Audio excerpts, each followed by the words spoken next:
رحمت بنا کر بھیجا۔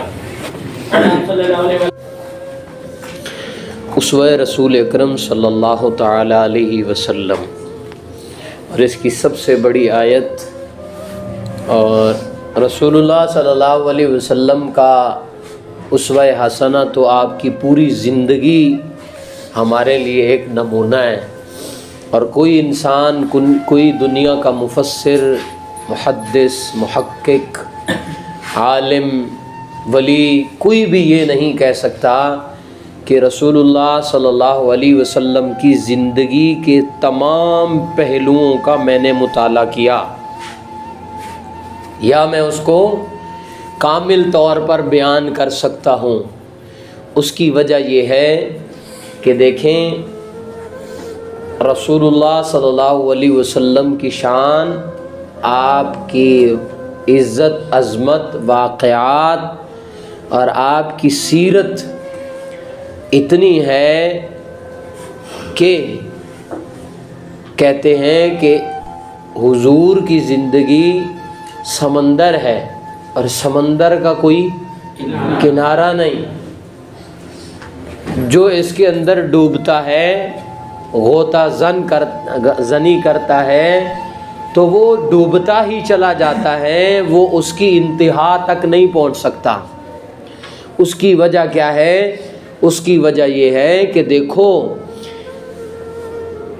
تعریف بیان کی جاتی ہے اس کی کہ جس کی کوئی انتہا ہو، یا تعریف کا کسی کی کہ کوئی میری تعریف کرے، اس کے لیے اس آدمی کو کوئی کتاب لکھنی پڑتی ہے، کوئی مقالہ لکھنا پڑتا ہے کہ اس کے جانے کے بعد اس مقالے کو، اس کتاب کو لوگ پڑھتے ہیں، یاد کرتے ہیں، اس کا نام باقی رہتا ہے۔ لیکن رسول اللہ صلی اللہ علیہ وسلم کی سیرت، رسول اللہ کی تعریف، رسول اللہ کی رفعت اور بلندی، رسول اللہ صلی اللہ علیہ وسلم کا مقام و مرتبہ اتنا بلند ہے، دنیا کا کوئی خطیب، کوئی ادیب، کوئی محدث، کوئی مفکر، کوئی عالم رسول اللہ صلی اللہ علیہ وسلم کی مکمل تعریف بیان نہیں کر سکتا۔ کیوں؟ اس لیے کہ رسول اللہ صلی اللہ علیہ وسلم کی تعریف، آپ کا مرتبہ، آپ کا مقام، آپ کو بلندی کس نے عطا فرمائی ہے؟ جس نے کہا وَرَفَعْنَا لَكَ ذِكْرَكَ، کہ اے نبی، آپ کی عزت کو ہم نے بلند کیا۔ جس کی عزت کو رب بلند کرے تو دنیا کا کوئی عالم اس کی سیرت کو کیسے بیان کرے گا؟ کبھی بھی نہیں ہو سکتا۔ ہاں، یہ ضرور ہے کہ ہر کوئی اپنے علم کے مطابق، ہر کوئی اپنی سوچ کے مطابق، ہر کوئی اپنی استعداد کے مطابق، اپنے وقت کے مطابق ان کی سیرت اور کو بیان کرتا ہے۔ اب اس سیرت کے بہت سارے پہلو ہیں کہ حضرت عائشہ صدیقہ رضی اللہ تعالیٰ عنہ سے کسی نے پوچھا نا، رسول اللہ صلی اللہ علیہ وسلم کے اخلاق کیا ہیں؟ تو امی عائشہ صدیقہ رضی اللہ تعالیٰ عنہ نے ارشاد فرمایا کہ آپ نے قرآن نہیں پڑھا، کہ سارا کا سارا قرآن رسول اللہ کے اخلاق ہے۔ پورا قرآن رسول اللہ کے اخلاق ہیں۔ اور قرآن کتنا بڑا سمندر ہے۔ امام اعظم ابو حنیفہ رحمۃ اللہ علیہ ارشاد فرماتے ہیں، یا غالباً امام مالک رحمۃ اللہ علیہ، کہ میں نے سورۃ فاتحہ کے مطالعہ سے 10,000 مسئلے نکالے ہیں۔ ابھی بھی میرا دل یہ کہتا ہے اگر کوشش کروں تو سورۃ فاتحہ سے 10,000 مسئلے اور نکال سکتا ہوں۔ یہ تو صرف 7 آیتیں ہیں، تو پورا قرآن جس کی شان میں اترا تو اس کی کیا انتہا ہوگی۔ آپ لوگوں نے خود وہ ترجمۃ القرآن والی بک میں پڑھا تھا کہ حضرت عمر نے 12 سال کے اندر سورۃ البقرہ کو یاد کیا، اس کے مسائل کو پڑھا، 12 سال لگ گئے۔ تو قرآن، جو پورا قرآن، اور وہ صرف اخلاق ہیں، حضور کی معاشرت الگ، حضور کی سیاست الگ، حضور کا پڑوسیوں کے ساتھ معاملات الگ، حضور کے غلاموں کے ساتھ الگ معاملات، کافروں کے ساتھ الگ، قیدیوں کے ساتھ الگ، تو کیا انتہا ہوگی؟ لہذا یہی بس کہہ دیا جاتا ہے بعد از خدا بزرگ تو ہی، قصہ مختصر، کہ بس اللہ ہی جانے آپ کا مقام اور مرتبہ، ہم تو بس وہ اپنی اپنی استطاعت کے مطابق جو ہے نا جی۔ اب اس پوری لائف کے اندر سے سب سے پہلی چیز جو رسول اللہ صلی اللہ علیہ وسلم کی بیان کی جا رہی ہے وہ ہے آپ کی شفقت، وہ ہے آپ کا پیار، کہ آپ کا بیٹا رسول اللہ کے دامن میں ہے، بیمار ہے، تڑپ رہا ہے، جان نکل رہی ہے، اماں سے خدیجہ رضی اللہ تعالیٰ عنہ سے لیا، اپنے بیٹے کو اپنے دامن میں لیا، دیکھ کے میرے نبی روئے کہ میرا بیٹا ہے اور رو رہا ہے، تڑپ رہا ہے، جان نکل رہی ہے، تو اماں صدیقہ نے، اماں خدیجہ رضی اللہ تعالیٰ عنہ نے ارشاد فرمایا حضور آپ ہاتھ اٹھائیں نا تو اللہ آپ کے بیٹے کو فوراً صحت عطا فرما دے، آپ ہاتھ تو اٹھائیں۔ یہ وہ ہاتھ تھے، میں نے پہلے بھی آپ کو بتایا کہ اگر ایک انگلی چاند کی طرف اٹھی تو چاند دو ٹکڑے ہو گیا۔ حضرت ابو ہریرہ حضور کے پاس گئے، حضور میری ماں آپ کو بڑا برا بھلا کہتی ہے، آپ ذرا میری ماں کے لیے ہدایت کی دعا تو کریں۔ رسول اللہ صلی اللہ علیہ وسلم جوش میں تھے، آپ کی شفقت محبت، آپ نے ہاتھ اٹھایا، ابو ہریرہ نے دوڑ لگا دی۔ حضور نے ہاتھ اٹھائے، یا اللہ ابو ہریرہ کی ماں کو ہدایت عطا فرما۔ حضرت ابو ہریرہ نے دوڑ لگائی، سب دیکھ رہے ابو ہریرہ کو کیا ہو گیا ہے۔ کسی نے پکڑ کے پوچھا ابو ہریرہ کیا بات ہے، چھوڑو یار، دوڑ لگائی، گھر پہنچ گئے۔ بعد میں جب کسی کو ملے تو انہوں نے کہا ابو ہریرہ اس دن دوڑ بڑی لگائی ہوئی تھی۔ فرمایا اصل میں وجہ یہ تھی کہ میں حضور کے پاس گیا نا تو میں نے حضور کو اپنی والدہ کے لیے دعا کرنے کے لیے ہاتھ اٹھائے، حضور نے ہاتھ اٹھایا، میں نے کہا میں دیکھتا ہوں حضور کی دعا پہلے پہنچتی ہے کہ میں پہلے گھر پہنچتا ہوں۔ اور فرماتے ہیں جب میں گھر پہنچا، دروازہ بجایا، دیر ہوئی، جب ماں نے دروازہ کھولا تو کہا بیٹا مجھے محمد کے پاس لے چل۔ یہ وہ ہاتھ تھے۔ فرمایا آقا آپ ہاتھ اٹھائیں تو اللہ آپ کے بیٹے کو شفا عطا فرما دے۔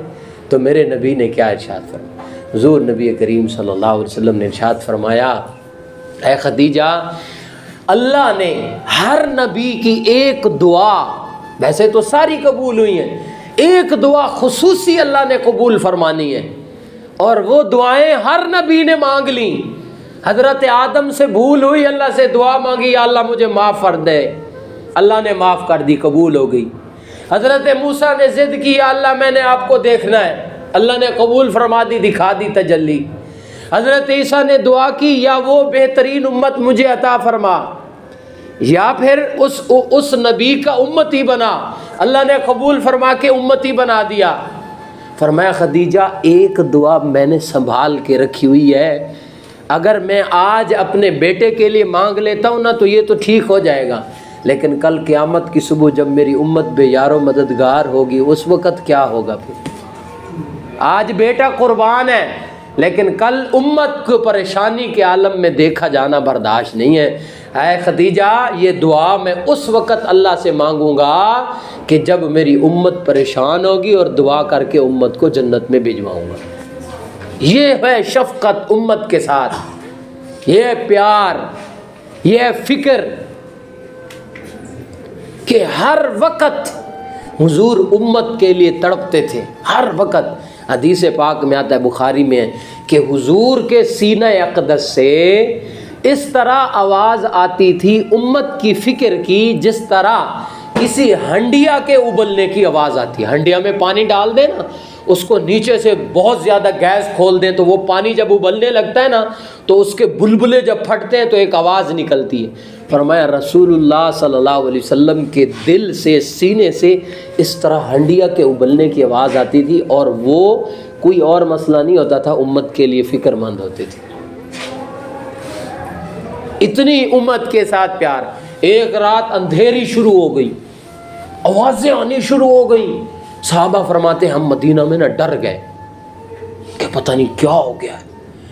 کچھ صحابہ فرماتے ہم نے مشورہ کیا کہ نکلتے ہیں دیکھتے ہیں کہ باہر کیا ہے، طوفان ہے، کالی اندھیری رات ہے اور کسی چیز کے بولنے کی آواز آ رہی ہے، کیا ہے.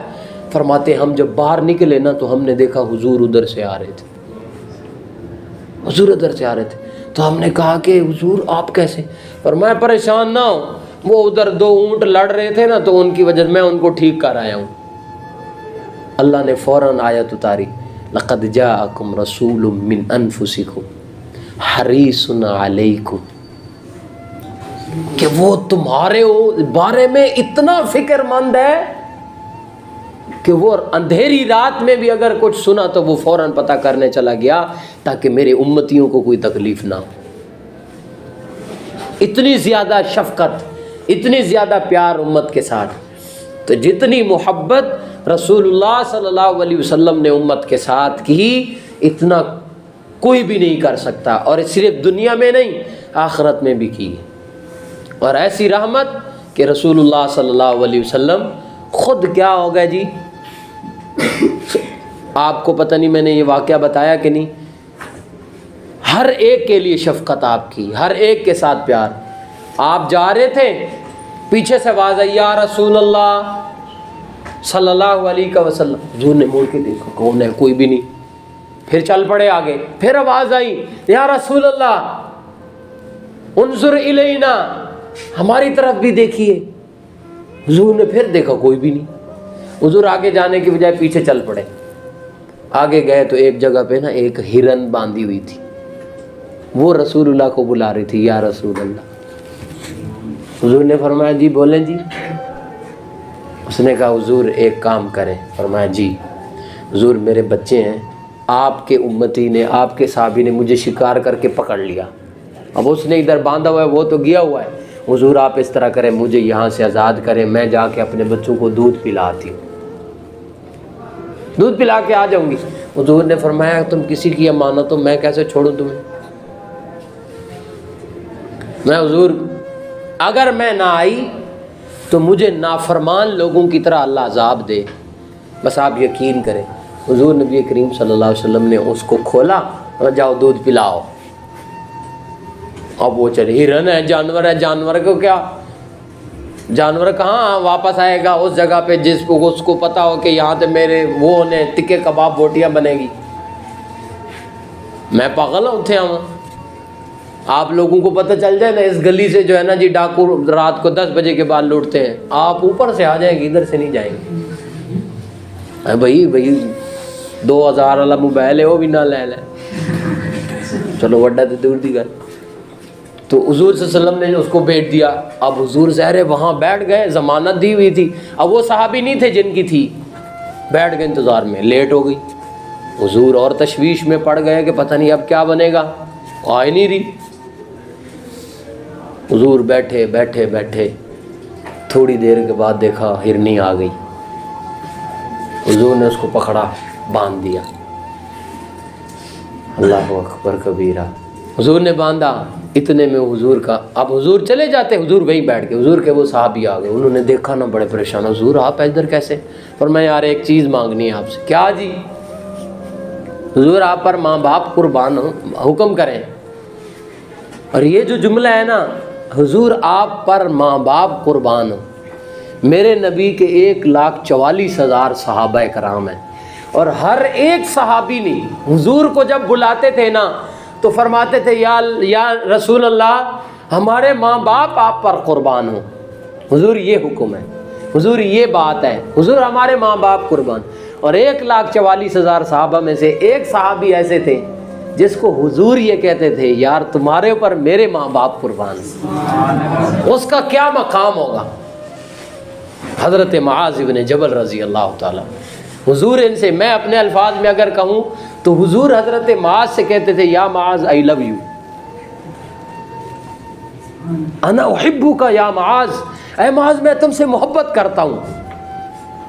کیا مقام ہوگا حضرت معاذ کا، یا حضور کتنی محبت کرتے ہوں گے حضرت معاذ.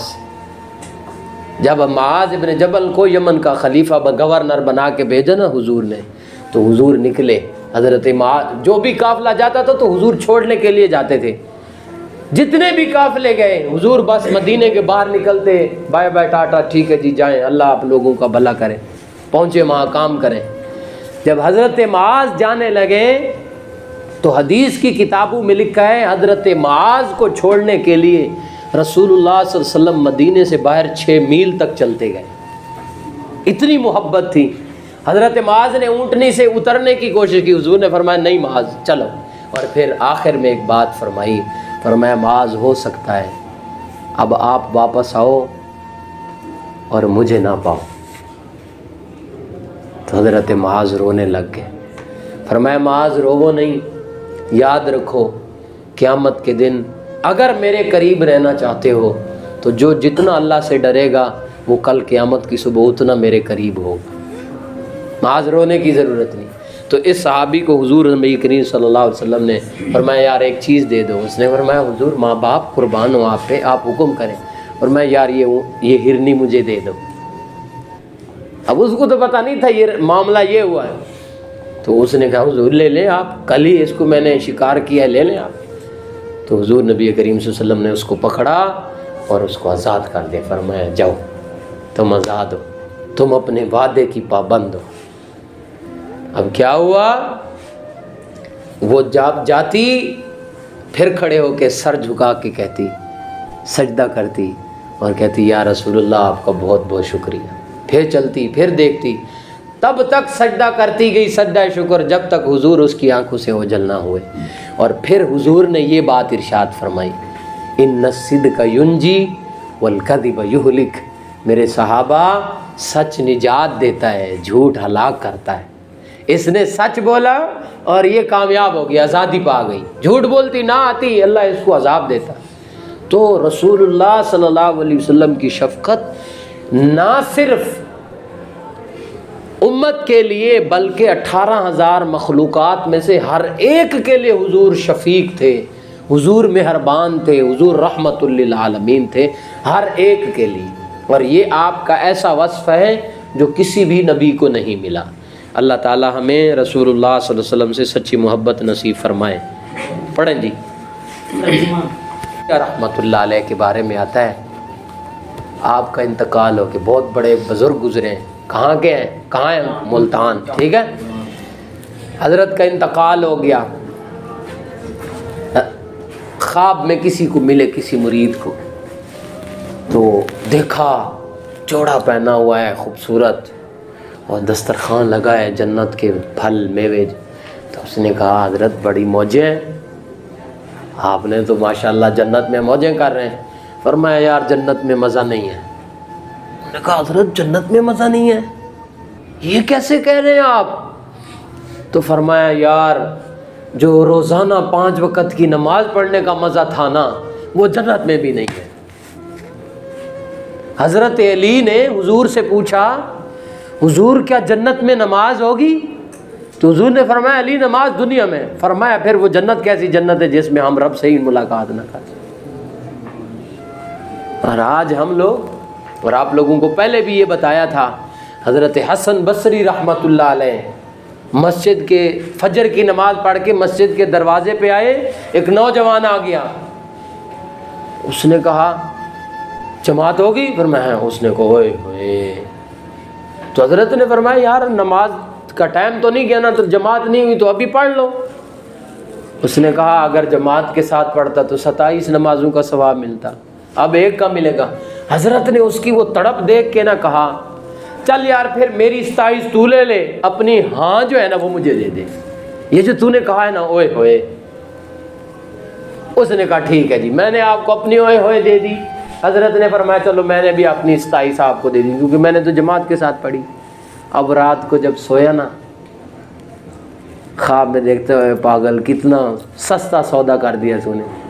یہ جو تو نے اوئے ہوئے کی نا اس پر اللہ تعالیٰ نے تجھے 200 رکعتوں کا ثواب عطا فرمایا. وہ فوراً آ گیا حضرت وہ سودا واپس کریں. حضرت نے فرمایا جو خواب تجھے آیا نا وہ مجھے بھی آیا، اب نہیں ہوگا. جو سچے ہوتے ہیں نا پھر اللہ ان کی ہر بات پہ، ہر عمل پہ اللہ ان کی قیمت لگاتے ہیں۔ وَمَن يَعْمَلْ مِثْقَالَ ذَرَّةٍ خَيْرًا يَرَهُ وَمَن يَعْمَلْ مِثْقَالَ ذَرَّةٍ شَرًّا يَرَهُ۔ تم چھوٹا سا چھوٹا نیک عمل کرو گے، اللہ اس کو بھی سنبھالے گا۔ تم بڑے سے چھوٹا گناہ کرو گے، اللہ اس کو بھی سنبھال کے رکھے گا، وہ تمہارے سامنے پیش کیا جائے گا۔ جی